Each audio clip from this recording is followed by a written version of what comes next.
एकाहून पुढच्याकडेच आहे। मंडळी, एका पेनड्राईव्हनं महाराष्ट्राच्या राजकारणात आणि प्रशासनात प्रचंड खळबळ उडाली आहे। ज्या पेनड्राईव्हमध्ये व्यवस्थेतल्या 72 लोकांचा बिभत्स चेहरा कैद झाल्याचा दावा आहे। एका बाजूने आरोप होतोय की महाराष्ट्रातले मंत्री, आमदार आणि उच्चपदस्थ अधिकाऱ्यांचं हनी ट्रॅप झालंय, म्हणजे सुंदरीच्या जाळ्यात अडकवून त्यांना ब्लॅकमेल केलं गेलंय।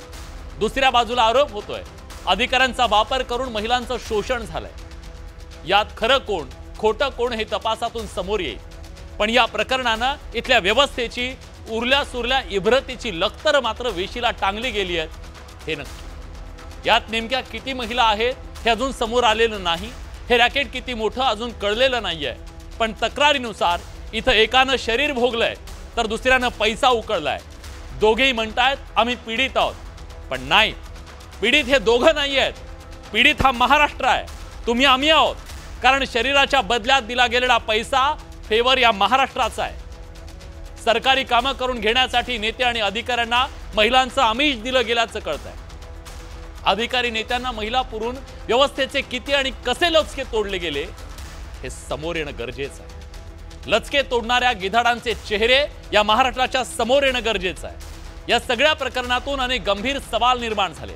तुम्हीच सांगा, ज्या मंत्र्यांना, आमदारांना आणि अधिकाऱ्यांना भेटायला चक्रा मारून मारून सामान्य माणसाचे पाय मोडतात, त्या अशा सुंदऱ्यांच्या हाताला असे अलगद कसे काय लागतात? त्यांच्या जाळ्यात असे अलगद कसे काय अडकतात? जे लोक सौंदर्याला भाळून वाटेल ते करू शकतात, त्यांना सत्तेच्या जबाबदार पदावर बसण्याचा खरंच अधिकार आहे का? त्यांना घरी बसण्याची धमक दाखवली जाणार आहे का? महिलांना हाताशी धरून व्यवस्थेला बटीक बनवणारे हे हात नेमके कुणाचे आहेत हे समोर येणार आहे का? या रॅकेटला पाठबळ कुणाचं आहे हे महाराष्ट्राला कधी कळणार आहे का? एकमेकांना संपवण्यासाठी महिलांचा वापर केला जातोय का? आपलं राजकारण खरंच इतक्या खालच्या पातळीवर गेलंय का? पैशांसाठी कुठल्याही थराला जाण्याची मानसिकता या सगळ्यातून समोर आली आहे का? प्रश्न अनेक आहेत आणि या सगळ्या प्रश्नांची चर्चा होणं गरजेचं आहे। महाराष्ट्राच्या समोर याचं वास्तव येणं गरजेचं आहे। म्हणूनच महाराष्ट्राच्या समोर उपस्थित करणं आमचं कर्तव्य आहे आणि त्याची चर्चा आपण करणार आहोत।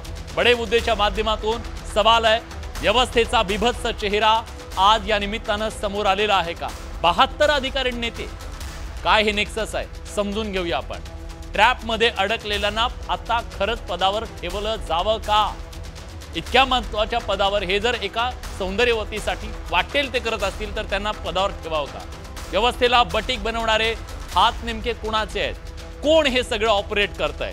कोण लचके तोडतंय? कोण ब्लॅकमेल करतंय? महिलांचा वापर करतंय? राजकारण इतक्या खालच्या पातळीवर गेलंय का की आता अशा पद्धतीनं राजकीय नेत्यांना असेल किंवा अडकवण्यासाठी हे केलं गेलंय का याच्याबद्दल सुद्धा आपल्याला चर्चा करायची आहे। कामं करून घेण्यासाठी महिलांचा वापर केला जातोय का? आपण बघत होतो की परत दुसऱ्या देशातली माहिती, गोपनीय माहिती मिळवण्यासाठी आतापर्यंत महिलांचा वापर केला जायचा। आता इथली कामं करण्यासाठी सुद्धा अशा प्रकारचे कारनामे केले जात आहेत का? पैशांसाठी कुठल्याही थराला जाण्याची मानसिकता या सगळ्यातनं समोर आली आहे का? काय नेमकं याच्या मागे सगळं आहे हे सगळं उलगडून दाखवण्याचा, सांगण्याचा, महाराष्ट्राच्या समोर आणण्याचा आणि त्यावर चर्चा करण्याचा आपला प्रयत्न असणार आहे। पुढच्या तासाभरात तुम्ही शेवटपर्यंत कुठे जाऊ नका, कारण या चर्चेत सहभागी होण्यासाठी मान्यवर पाहुणे आपल्या सोबत आहेत। राष्ट्रवादी शरदचंद्र पवार पक्षाच्या महिला प्रदेशाध्यक्ष रोहिणीताई खडसे आपल्या सोबत आहेत। भाजपचे प्रवक्ते विश्वास पाठक आहेत। काँग्रेसचे प्रवक्ते हनुमंत पवार आहेत। माजी सनदी अधिकारी महेश झगडे सर आहेत। दुर्गा फाउंडेशनच्या अध्यक्षा शर्वरी पवार आपल्या सोबत आहेत आणि न्यूज 18 लोकमतचे प्रतिनिधी प्रशांत बाग आपल्या सोबत आहेत। मी सगळ्यांचं स्वागत करतो या चर्चेमध्ये, पण चर्चेची सुरुवात करण्याच्या पूर्वी मला आमच्या प्रतिनिधींकडून या सगळ्या प्रकरणाचं गूढ जे आहे ते समजून घ्यायचंय। प्रशांतजी, तुम्ही अनेक दिवस नाशिक आणि या सगळ्या परिसरातलं राजकारण बघितलंय, गुन्हेगारी पार्श्वभूमी सगळं बघितलंय। या प्रकरणातलं तथ्य नेमकं काय आहे आणि याचा जो कॅनव्हास आहे तो किती मोठा आहे? विलास, एखादी गोष्ट आपल्यापर्यंत पोहोचली किंवा माहिती समजली की त्यानंतर आपण त्याच्या मागे पूर्ण कीस काढण्याचा प्रयत्न करतो। आणखी जी माहिती डोळ्यापुढे आली किंवा समजली ती अत्यंत धक्कादायक होती आणि विशेष म्हणजे की या सगळ्या प्रकरणामध्ये पीडित असलेले सगळेच अधिकारी, राजकीय नेते, काही आमदार हे सगळेच जण दुर्दैवाने परिचित आहेत। सुरुवात झाली एका महिलेनं लैंगिक शोषणाच्या केलेल्या तक्रारीपासून। ही तक्रार झाली नाशिकला. आणखीन त्याच वेळेस ठाण्याला अँटी एक्स्टॉर्शन सेलला दुसरी तक्रार दाखल झाली. ती तक्रार होती ब्लॅकमेल आणि खंडणीची. आणि या तक्रारीमध्ये अनेक गंभीर मुद्दे समोर आले. तसं जर का बघितलं गेलं तर दोन्ही तक्रारींमधनं जे आरोप करत असताना पुरावे दिले गेले, माहिती सादर केली गेली, याच्यातनं अनेक धक्कादायक आरोप जरी केले तरी ज्यावेळेस वेगवेगळ्या प्रकारच्या तपास यंत्रणांनी याचा तपास सुरू केला आणि त्याच्यामध्ये अधिकारी फक्त पीडित एक नाही तर अनेक आहेत हे समोर यायला लागलं. त्या अधिकाऱ्यांपर्यंत पोहोचले पोलीस. आणखीन त्या अधिकाऱ्यांकडून आलेल्या गुप्त माहितीच्या आधारावर जी माहिती समजायला लागली ती माहिती धक्कादायक होती. आणखीन याच प्रकरणामध्ये दबक्या आवाजात चर्चा सुरू झाली की विद्यमान सरकारमधले असो किंवा माजीसुद्धा असो, काही मंत्रीसुद्धा सहभागी आहे, काही आमदारही आहे. आणि या सगळ्यांचं नेक्सस जर का बघितलं तर ते नेक्सस मोजकं एका ठिकाणीच घुटमळत होतं, आणखीन फिरत होतं, एका तारांकित हॉटेल नाशिकच्या. पण याचबरोबर माहितीमध्ये ज्या गोष्टी समोर यायला लागल्या त्यातनं या प्रकरणाची व्याप्ती अधिकाधिक वाढली आहे. महिला एकच नाही तर महिलांची संख्यासुद्धा वाढायला लागली. आणि या सगळ्या प्रकरणातनं खरोखर हे रॅकेट आहे का महिलांचा वापर केला जातोय का नेमकं या माध्यमातून या लोकांकडनं कोणती कामं करून घेतली जातात. कारण ही अधिकारी मंडळी जी आहेत, ज्या सगळ्यांनाच आपण व्यक्तिशः सुद्धा ओळखतो, महाराष्ट्राच्या अनेक शहरांमध्ये, मुंबई असो, पुणे असो, नागपूर असो, या सगळ्याच ठिकाणी अत्यंत उच्च पदावर आता काम करतायत. आणि त्यांच्या माध्यमातूनच अनेक अनैतिक कामं सुद्धा त्यांच्या हातात असलेल्या अधिकाराचा दुरुपयोग करून सुद्धा करून घेतली गेली आहे. कोट्यावधींची उलाढाल या सगळ्या प्रकरणात झाली. तुम्ही जे सांगताय ते महाराष्ट्राला हादरवून टाकणार आहे. एखाद्या म्हणजे सिरियलमध्ये असावं, सिनेमात असावं, त्याची पटकथा असावी, अशा पद्धतीनं थ्रिलर सिनेमा आहे, अशा पद्धतीनं हे जळजळीत वास्तव या महाराष्ट्रात घडलं असं तुम्ही सांगताय. आणि या सगळ्याचा तपास होणं गरजेचं आहे. पण हनुमंत पवार, मला तुम्हाला विचारायचं आहे, खरं तर नानाभाऊंना आज आम्ही बोलवलं होतं. नानाभाऊ तुम्ही या आणि महाराष्ट्राच्या समोर सांगा काय या सगळ्यातलं वास्तव. त्यांनी आज पेनड्राईव्ह दाखवला, त्यांनी तेवढा पेनड्राईव्ह दाखवला. त्या पेनड्राईव्हमध्ये काय आहे हे का नाही दाखवलं? तुम्हाला काही माहिती आहे का त्याच्याबद्दलची? महाराष्ट्राच्या ते हिताचं असेल तर ते महाराष्ट्राच्या समोर का येत नाहीये, का लपवलं जात आहे? विलासजी, आज विधिमंडळाचं अधिवेशन चालू झाल्यानंतर सकाळच्या सत्रामध्ये ज्येष्ठ विधानसभा सदस्य काँग्रेसचे नेते नानाभाऊ यांनी गंभीर मुद्दा उपस्थित केला. त्या पेनड्राईव्ह मध्ये काय आहे, ते पेनड्राईव्ह मध्ये ते सार्वजनिक करायचं नाही करायचं, याच्यावर नानाभाऊंनी अतिशय जबाबदारीनं सभागृहाच्या समोर सांगितलं की कुणाच्या व्यक्तिगत आयुष्यामध्ये डोकावण्यासाठी किंवा कोणाची बदनामी करण्यासाठी आम्ही हे मुद्दा उपस्थित करत नाहीत. पण यामध्ये ज्या गोष्टी आहेत त्याचा आधार घेऊन महाराष्ट्राचं प्रशासन, शासन, मंत्रालय, सरकारी अधिकार, काही गोपनीय माहिती याचा जर गैरवापर होत असेल, याच्यामध्ये जर छेडछाड होत असेल आणि महाराष्ट्राच्या हिताच्या विरोधामध्ये जर काही गोष्टी याच्यातलं मटेरियल घेऊन जर करण्यात येत असतील तर सभागृहाच्या अध्यक्षांच्या हातामध्ये, त्यांच्या ताब्यामध्ये तो व्हिडिओ आणि ते जे काही फुटेज आहे ते देण्यात आलेलं आहे. ते सार्वजनिक करून कोणाचं आयुष्य उद्ध्वस्त करणं नाही करणं, आता हे सगळं राज्यासाठी किती गंभीर आहे आणि हे खरंच पोलीस याचा तपास करतायत का, सरकार गांभीर्याने हे बघणार आहे का, हा चेंडू आता अध्यक्षांच्या हातात आहे. सर्वोच्च सभागृह आहे महाराष्ट्राचं विधिमंडळ, त्याच्या अध्यक्षांच्या हातामध्ये हे सगळं सोपवलेलं आहे. आणि अनेक महिन्यापासून हा विषय चालू होता. आणि ठाणे असेल, नाशिक असेल आणि मंत्रालय, वारंवार नानाभाऊंनी उल्लेख केलेला आहे, हा मुद्दा महाराष्ट्राच्या शासन आणि प्रशासनाच्या प्रतिमेचा आहे.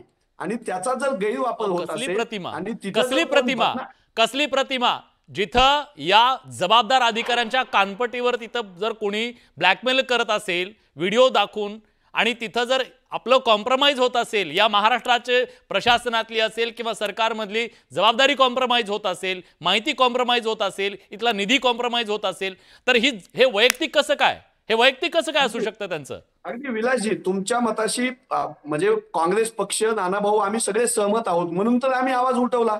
3 दिवसापासून कोणी बोलायला तयार नव्हतं. पोलीस कुणाचा FIR आहे, कोणाची तक्रार आहे, कोण अडकलेला आहे, कोणाचं शोषण झालेलं आहे, कोणाला ब्लॅकमेल केलेलं आहे, हे काहीही सांगायला तयार नाही. कोणाला तर वाचवण्यासाठी या सगळ्या प्रकारावर पडदा टाकण्याचा सरकारचा प्रयत्न आहे का, असा सवाल मी विचारतो. विश्वास पाठक सर, तुम्ही वाचवलं जातंय का कुणाला तरी? इतकी गोपनीयता का? इतकं गंभीर प्रकरण आहे. हनी ट्रॅप मध्ये अडकलेले आतापर्यंत शास्त्रज्ञ असतील, या असतील, ह्या सगळ्यांना समोर आणलं गेलं, त्यांना जेलमध्ये टाकलं गेलं. आज महाराष्ट्राच्या समोर जर इतकं गंभीर प्रकरण असेल तर ते दाबलं जातंय का?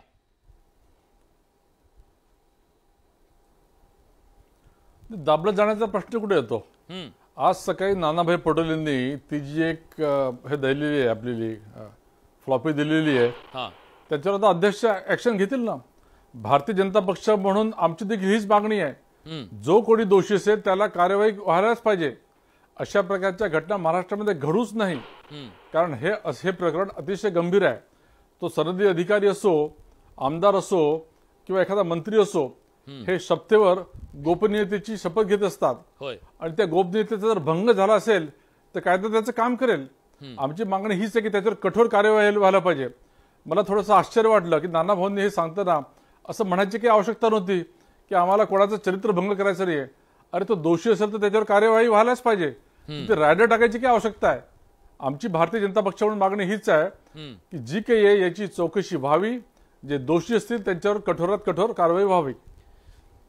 मी अगदी एक गोष्ट स्पष्ट करतो या चर्चेच्या दरम्यान, आम्हाला नावांमध्ये इंटरेस्ट नाही, आम्हाला त्यांचे चेहरे दाखवण्यात इंटरेस्ट नाहीये किंवा त्यांची ती माहिती व्हिडिओ सुद्धा महाराष्ट्राला दाखवण्यात इंटरेस्ट नाहीये. पण इंटरेस्ट एका गोष्टीत आहे, महाराष्ट्राचा इंटरेस्ट त्याच्या दुखावला गेलेला. एक सगळ्यात महत्त्वाची गोष्ट, महाराष्ट्राचा इंटरेस्ट त्याच्यामध्ये धोक्यात आलेला आहे का, इथल्या माहितीचा असेल किंवा या सगळ्याबद्दलचा, त्याच्यामध्ये मात्र सगळ्यांना इंटरेस्ट आहे, महाराष्ट्राला इंटरेस्ट आहे.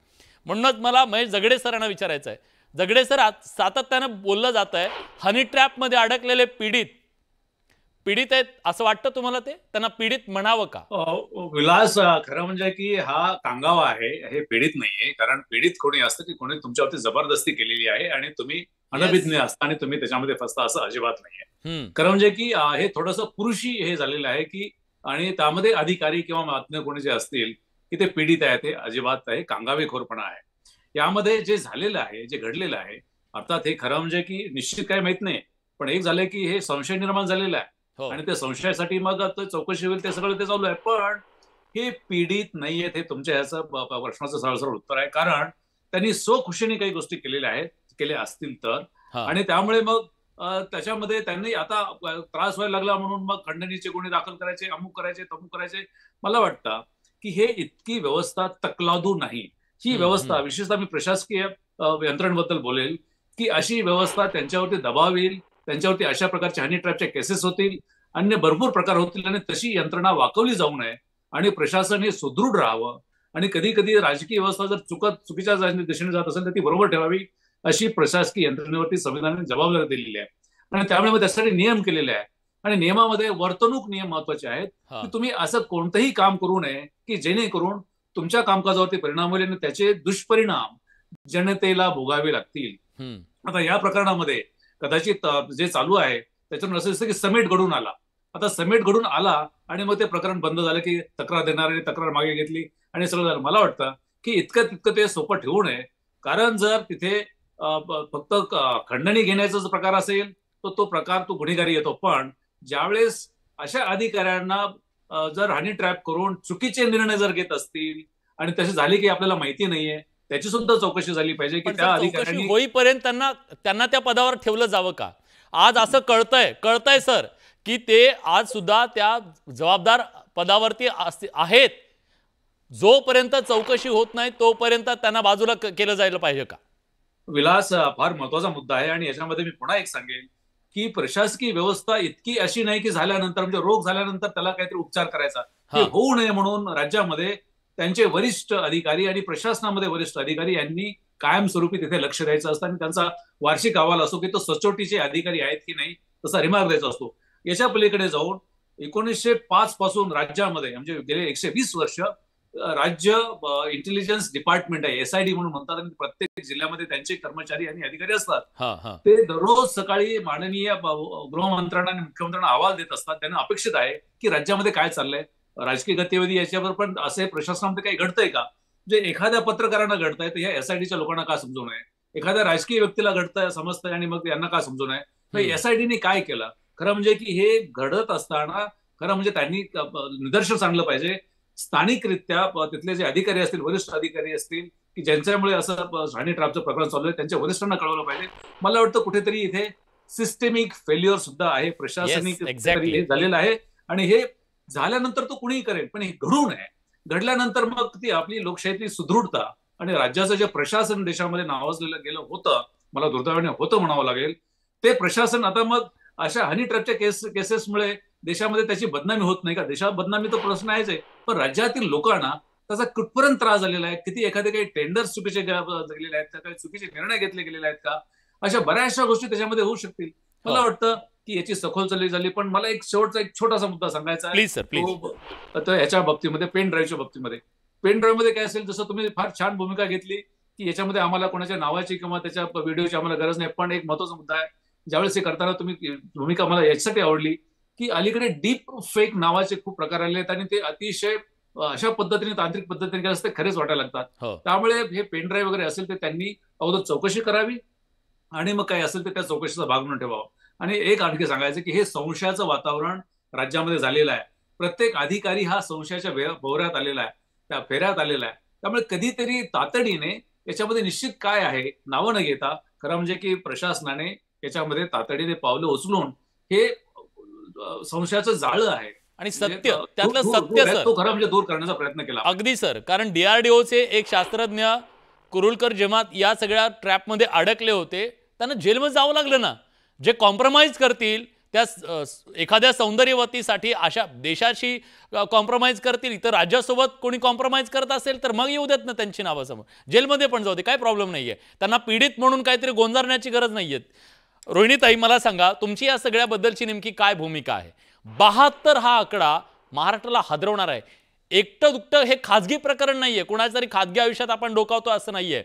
इथं ती व्यवस्था आहे जी जबाबदार पदावर आहे, ही ती व्यवस्था आहे जिथं मंत्री आहेत, आमदार आहेत. एवढ्या सगळ्यांना धरून या महाराष्ट्रात काहीही करता येऊ शकतं. मग काहीही करता येऊ शकतं, इतकी मोठे हे रॅकेटवाले आहेत का? तुम्हाला काय वाटतं? खरं तर हे प्रकरण लाईटली घेण्यासारखं नाहीच आहे. म्हणजे हे गंभीर प्रकरण आहे ज्याच्या तळागाळापर्यंत जाऊन ह्या सगळ्या प्रकरणाची चौकशी होणं अपेक्षित आहे. होय. एक तर जो आकडा अधिकाऱ्यांचा 72 हा आकडा खूप मोठा आहे.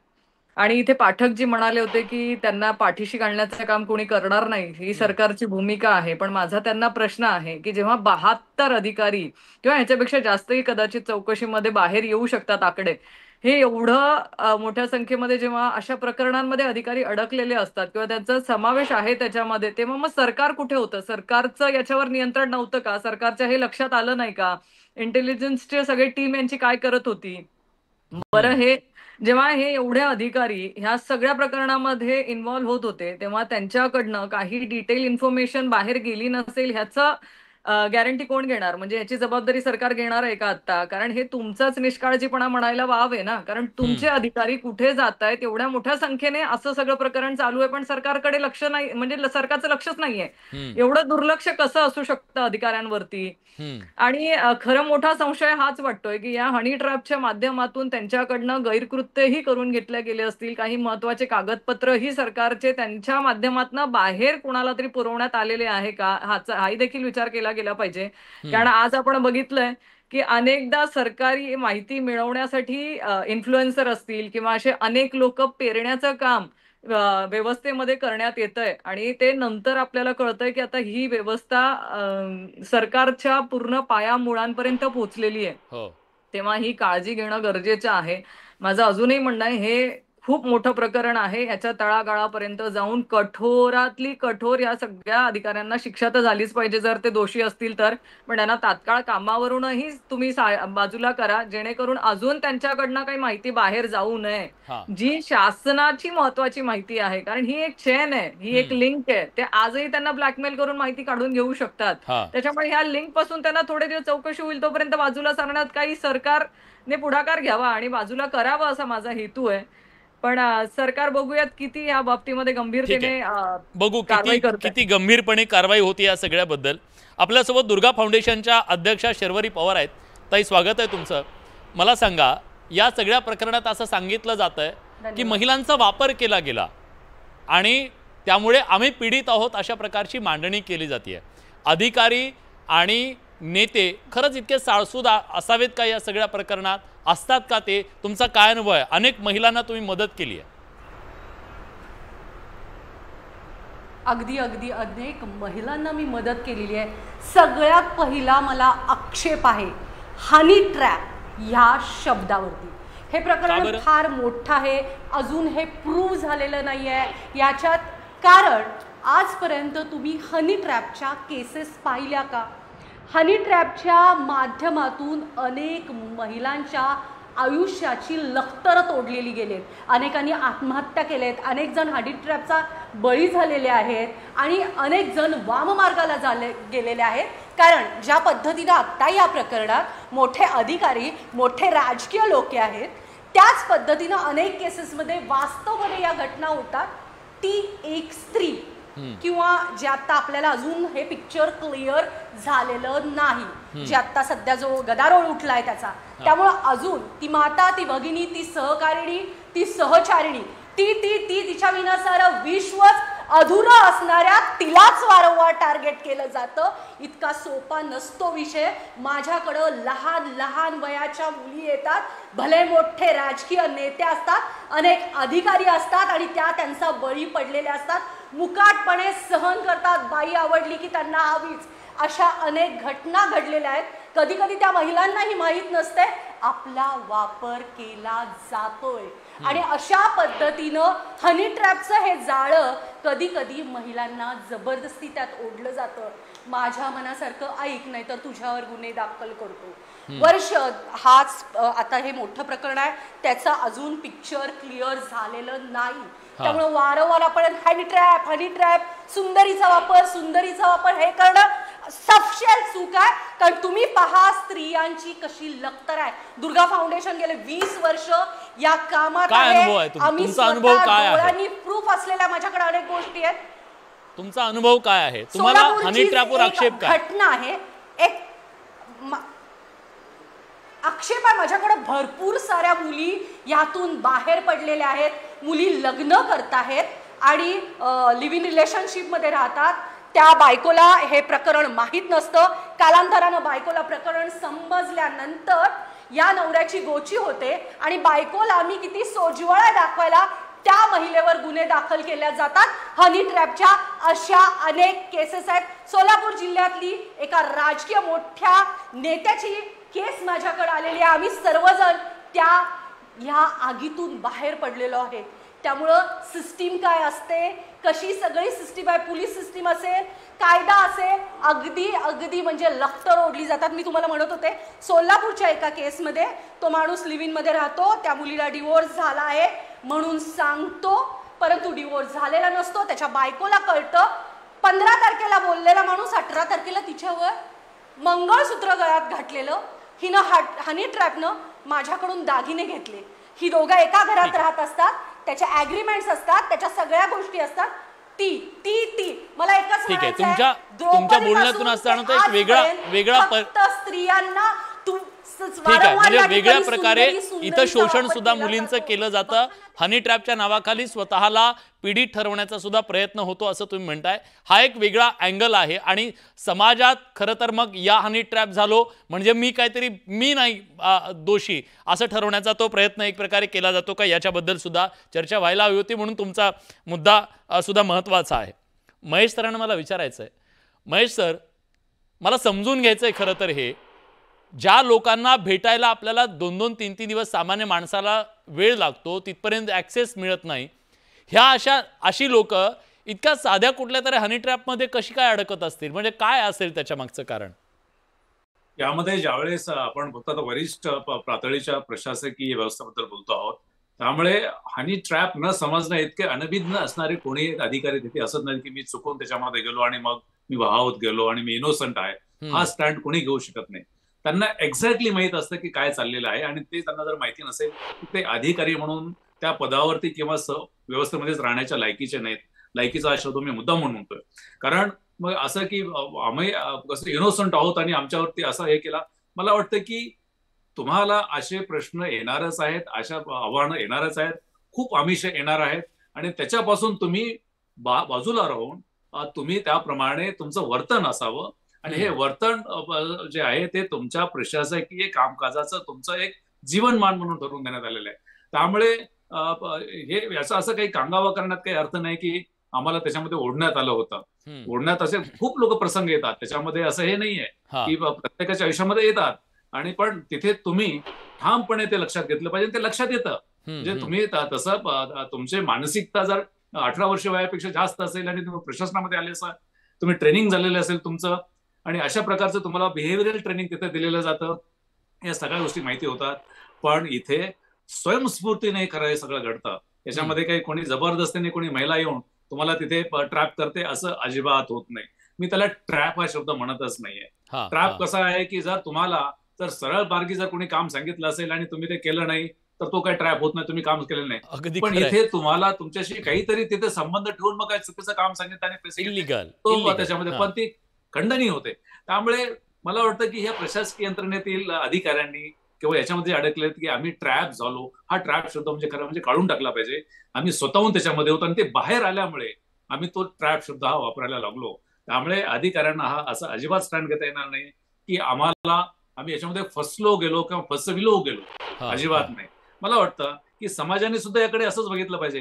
हे अधिकारी इतकाही भुसभुशीत मनोवृत्तीचा असू नये की कोणी येऊन त्याला फसवावं. असं जर असेल आणि तो फसला असेल तर लोकांना काय वाचवेल, मग कायदाही समजणार नाही त्याला आणि तो निर्णय घेऊ शकणार नाही, तो प्रशासन काय चालवणार आहे. अगदी बरोबर आहे, अगदी बरोबर आहे. अगदी महत्वाचा मुद्दा तुम्ही म्हणला. विश्वास पाठक सर, मला तुम्हाला एक विचारायचं आहे. जर समजा इथे एक व्यवस्था आहे, आपण क्षणभर असं मान्य करू, क्षणभर म्हणतोय मी, मान्य करूया आपण की एक असं रॅकेट आहे जे रॅकेट महिलांचा वापर करतंय आणि त्यांना इथे काही इलिगल कामं करायची आहेत, सरकारमध्ये करायची आहेत, समजा प्रशासनामध्ये करायची आहेत, आणि त्यासाठी नेते अधिकारी यांना त्यांनी ट्रॅप केलं. क्षणभरासाठी म्हणतोय, असं होऊ शकत नाही तरी म्हणतोय.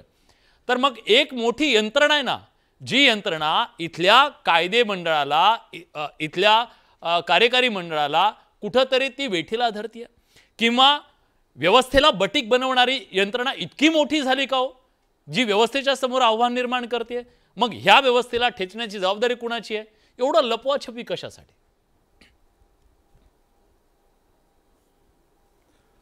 नाही बघा, की असं जर काही होत असेल, हनी ट्रॅप जर होत असेल आणि त्याच्यात जर सरकारचं काही नुकसान होत असेल, जनतेचं काही नुकसान होत असेल, तर त्याच्यासाठी आपण आणि आपल्या राज्यामध्ये कायदे आणि कायद्याच्या माध्यमातून ऍक्शन घेतले जाते. आता हा विषय थोडा याला काही डिफेंड करण्याचा प्रश्नच नाही. हा विषय थोडासा हनी महाराष्ट्राचं गेलंय सर, नाजूक असा आहे.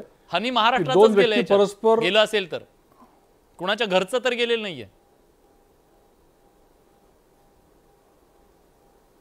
नाही, मला बोललं, मला ऐकू नाही आलं कोण बोलताय, कोण बोललं. हा हा, बोला, तुमचा मुद्दा पूर्ण करा. नुकसान महाराष्ट्राचंच आहे की असं म्हणतोय मी. नाही, काय बोलले मला लक्षात नाही आलं, जरा बोला तुम्ही. एक तर टोकू नका मला, आता टोकलं तर काय बोलले मला सांगा जरा, आधी ऐकून नाही आलं मला. या सगळ्यामध्ये जर नुकसान कुणाचं झालं असेल तर ते महाराष्ट्राचंच झालं असेल, जर अशा प्रकारच्या गोष्टी घडल्या असतील तर. त्यामुळे यांच्यावर कठोर कारवाई व्हायला नको का, हे तर आव्हान बनतायत की. नाही नाही नाही, विलास चर्चा त्याच्यावर चालू, मला टोकू नका, मला बोलू द्या ना, मी काय सांगतो. बोला. हनी ट्रॅप हा कन्सेप्ट असा आहे की दोन व्यक्ती परस्पररित्या काय करतात आहे हे जोपर्यंत एखादा व्हिक्टिम सांगायचे तोपर्यंत कळत नाही, आणि ते कळल्यानंतर खरोखरच महाराष्ट्राचं किंवा सरकारच्या माध्यमातून नुकसान झालं असेल आणि ते बाहेर आलं तर त्याच्यावर ती कारवाई केल्याच जाते. त्यामुळे प्रत्येक व्यक्तीच्या मागे तो हनी ट्रॅपमध्ये फसलाय म्हणून पोलीस त्याच्या मागे लागू शकतात असंही नाही. आज नाना पटोलेंनी ती पेनड्राईव्ह जी दिलेली आहे त्याचं आता आम्ही तर मागणी करतो भारतीय जनता पक्ष म्हणून, त्याचं पूर्णपणे त्याची इन्क्वायरी व्हावी आणि जो कोणी त्याच्यामध्ये दोषी आहे त्याच्यावर कार्यवाही व्हावी. मात्र अख्खे 72 हे हनी ट्रॅपचेच बळी आहे असं अझ्युम करणं विदाउट एन्क्वायरी हे देखील चुकीचं असं मला वाटतं. दुसरं मी तुम्हाला दाव्याने सांगतो, कारण की हे काय फक्त देवेंद्रजी फडणवीस मुख्यमंत्री झाले की एकदम 72 अधिकारी आणि 72 प्रकरण आले असं नसेल, हे आधी देखील असेल. मात्र या सगळ्या याच्यातनं सरकार दरबारी यांनी काही अनड्यू ऍडव्हान्टेज घेतला आहे का हे सिद्ध होणं देखील आवश्यक आहे. आणि मला असं वाटतं की आपली यंत्रणा तशी आणि कायदे इतके भक्कम आहे की इतकं सहजासहजी कोणी एखाद्या स्त्रीच्या भावक्यामध्ये येऊन एखादा त्याला फेवर करेल इतकं देखील सोपं नाही आहे. आपल्या इथे नियम आहे, काही एसओपीज आहे, असे काही विषय असतात. त्यामुळे एकदम आपण we can not jump to the conclusion. मात्र असं जर झालं असेल तर त्याच्यावर कठोरात कठोर कार्यवाही केली जाईल, केल्या जावी, हीच आमची मागणी आहे. ठीक आहे, काँग्रेसची भूमिका काय असणार आहे? इतका जर मोठा डेंट इथल्या व्यवस्थेला लावलेला असेल एका अदृश्य अशा शक्तीनं, मग ते रॅकेट असेल किंवा कुणी असेल, आतापर्यंत बऱ्याचदा मग तेलगी प्रकरण, असे अनेक प्रकरणं सांगू शकतो आपण की त्या प्रकरणामध्ये व्यवस्थेला डेंट मारला गेलेला होता. तुमची अपेक्षा काय आता आणि भूमिका काय असेल भविष्यात? विलासजी, हा प्रश्न एखादी स्त्री आणि एखादा पुरुष यांच्यातील नैतिक अनैतिक संबंधाचा अशा अंगाने जातोय. महाराष्ट्रासमोरचा तो मुद्दा नाही. महाराष्ट्रासमोरचा मुद्दा आहे की प्रशासनातली मंडळी हे करतायत.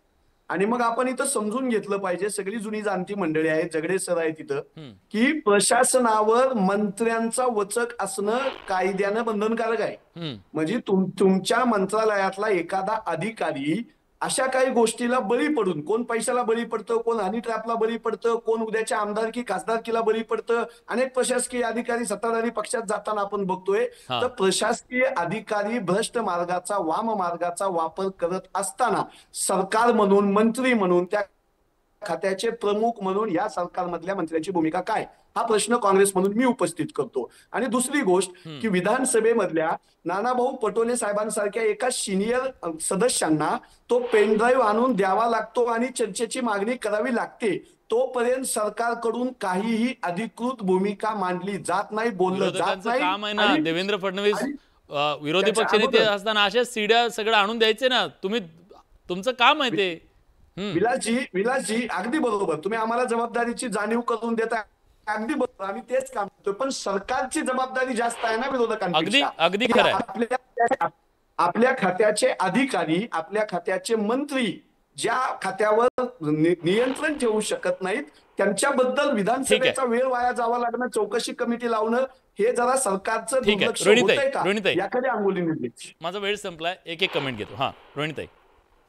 या सगळ्या प्रकरणामध्ये मला असं वाटतं की ज्या यंत्रणांच्या बाबतीमध्ये बोललं जातं, एकतर खरं सरकारी यंत्रणा किंवा ज्यांच्यावरती या अधिकाऱ्यांवरती नियंत्रण असतं ह्याच सगळ्या पोकळ झालेल्या आहेत का असं वाटायला लागलंय. त्यांच्यावरती पहिले सगळं सरकार म्हणून तुमच्या यंत्रणा चेक करण्याची जबाबदारी आता सरकारी पक्षावरती आलेली आहे. की एकदा तुम्ही चेक करा अजून कुठल्या प्रकरणांमध्ये तुमचे अधिकारी अडकलेले नाहीयेत ना. आणि हा प्रकार खरं निंदनीय आणि दुर्दैव आहे. जे प्रथमदर्शींनी दिसतंय याच्यामध्ये जर आमदार किंवा मंत्री यांचा देखील सहभाग असेल तर हे खरंच दुर्दैव म्हणावं लागेल की हे अजून पुढे जाऊन अनेक याच्या तळागाळापर्यंत जर गेलात तर भरपूर पर्यंत हे पाळामुळं पोचलेली असतील. ठीक आहे, मी पटकन विचारतो. प्रशांत बाग आपल्या सोबत आहेत. प्रशांत, हे प्रकरण 72 पुरतं आहे की त्याच्यामध्ये आणखी नावं जोडली जाऊ शकतात किंवा आणखी ही संख्या मोठी होऊ शकते? विलास, या प्रकरणाचे अनेक वेगवेगळ्या प्रकारचे कंगोरे हे येत्या दिवसात समोर येतील. आणखीन आज आपले जे मान्यवर पाहुणे आलेत त्यातल्या काही जणांनी जे वक्तव्य केलेले आहेत ते वक्तव्यसुद्धा त्यांना बदलावे लागतील. अशा प्रकारची धक्कादायक माहिती समोर येऊ शकते, ही माहिती आपल्याला आहे. अर्थात या सगळ्या विषयामध्ये प्रशासकीय यंत्रणा, प्रशासकीय अधिकारी त्यांनीच हे केलं पाहिजे. मला असं वाटतं की अनेक चांगले काम करणारे, की अनेक महत्त्वाचं काम करून पुरस्कार मिळवणारे अधिकारीसुद्धा याच्यात आहे आणि खरोखर चांगले काम करतात. मी व्यक्तिशः अनेकांना ओळखतो ज्यांची नावं चर्चेत आहे. अर्थात तपासाअंतीच हे स्पष्ट होणार की नेमकं सत्य काय आहे. आणि अर्थातच याबाबत सरकार अत्यंत गंभीर आहे, ही माहिती आपल्याला समजते. मला असं वाटतं की येत्या दिवसामध्ये काही हालचाली ज्या अत्यंत जोरदार व्हायला सुरुवात झालेली आहे. म्हणजे विधानसभेमध्ये जरी, विधान परिषदेमध्ये जरी हा प्रश्न आला असला तरी गेल्या काही दिवसात सरकारनं या विषयामध्ये अत्यंत गतिमान पावलं उचलली आहे. अनेक वेगवेगळ्या गोष्टी आणि पुरावे समोर येतील. बदल्यांचं सत्र सुरू झाल्यावर कोणाकोणाच्या बदल्या झाल्यात काय नाही ह्या सगळ्याचा काय श्लेष काढायची आवश्यकता नाहीये. पण महेश सर, तुम्हाला काय वाटतं, काय होणं गरजेचं आहे अगदी थोडक्यात? विलास, एक थोडक्यात सांगायचं म्हणजे की राजकीय व्यवस्था दर 5 वर्षांनी बदलणे हे अपेक्षित आहे लोकशाहीमध्ये आणि ती बदलतेच. पण प्रशासकीय व्यवस्था कायम असते आणि ती प्रशासकीय व्यवस्थेचं हायरार्की आहे. या हायरार्कीकडे आपण खरं म्हणजे क्वेश्चन करत नाही, त्यांना प्रश्न करत नाही. आपण राजकीय व्यवस्थेला करायलाच पाहिजे कारण ते लोकशाहीचे ते खरं म्हणजे आपले शासन तेच आहे. पण कधीतरी ह्या प्रशासकीय व्यवस्थेला सुद्धा रिंगणामध्ये माध्यमांनी आणलं पाहिजे. ते मुख्य सचिव असतील, डीजीपी असतील किंवा यांचे सगळे शीर्ष सचिवापासून असतील, हे काय करतात त्यांच्या नाकाखाली जे घडत असेल प्रशासनामध्ये. कारण मंत्र्यांचं किंवा मुख्यमंत्र्यांच्याकडे ते शेवटी येतं, ते झाल्यानंतर ते त्यांना उत्तर द्यावं लागतं विरोधकांच्या माध्यमातून जनतेला. पण ही कायमस्वरूपी जी व्यवस्था 30-35 वर्ष असते त्या व्यवस्था काहीतरी उत्तरदायित्व आहे किंवा नाही, हा एक भाग. दुसरा मुद्दा असा आहे की जी राजकीय व्यवस्था आहे, लोकप्रातिनिधिक व्यवस्था आहे, त्यांनी खरं म्हणजे की असं वातावरण केलं पाहिजे की जे वरिष्ठ प्रशासक आहेत ते याच्यामध्ये कायमस्वरूपी लक्ष देऊन असतील. खरं म्हणजे नोकरशाहीवरची मांड जी आहे ती इथून ती कमांडच्या स्वरूपात आली पाहिजे की असं काही घडत असेल तर तातडीने त्यांनी वरिष्ठांना सुद्धा प्रश्न विचारले पाहिजेत. राज्य स्तरावरती हे असं होत असताना तुम्ही काय करत होता? अगदी खरं आहे. भविष्यामध्ये घडणार नाही अशा पद्धतीचं खरं म्हणजे की वातावरण प्रशासकीय इकोसिस्टम पुन्हा एकदा आली पाहिजे. अगदी खरं आहे. पण गेल्या काही दिवसामध्ये कायदे मंडळ आणि कार्यकारी मंडळ यांचा हातात हात घालून ज्या प्रकारे काम सुरू आहे त्याचा सुद्धा हा परिपाक आहे का, असे अनेक प्रश्न भविष्यामध्ये उपस्थित केली जातील. त्या सगळ्या प्रश्नांची उत्तरं महाराष्ट्राला मिळणं गरजेचं आहे. हा प्रश्न कुणाच्या वैयक्तिक आयुष्याचा नाही आहे, हा प्रश्न महाराष्ट्राचा आहे. हे आपण सगळ्यांनी लक्षात या चर्चेच्या माध्यमातून घेतला असेल अशी अपेक्षा करूया. या चर्चेत आपण सगळेजण आलात, आपली भूमिका मांडलीत, त्याबद्दल मी सगळ्यांचे मनापासून आभार व्यक्त करतो. प्रेक्षकांना काय वाटतं याच्याबद्दल जाणून घेऊया. प्रेक्षकांचं मत काय? हनी ट्रॅपमुळे बिभत्स चेहरा इथल्या व्यवस्थेचा समोर आला का? बघा प्रेक्षकांचं काय म्हणणं आहे. 89% प्रेक्षक म्हणतायत होय, व्यवस्थेचा एक बिभत्स चेहरा समोर आलेला आहे. आपण याच्यावरती प्रकाशझोत टाकण्याचा प्रयत्न केला. प्रश्न आहे, या सगळ्याचं सत्य महाराष्ट्राच्या समोर येणार आहे का? आणि जोपर्यंत येत नाही तोपर्यंत प्रश्न विचारत राहू, ते आपलं काम. बडे मुद्देच्या चर्चेत आज आपण इथेच थांबतोय. धन्यवाद.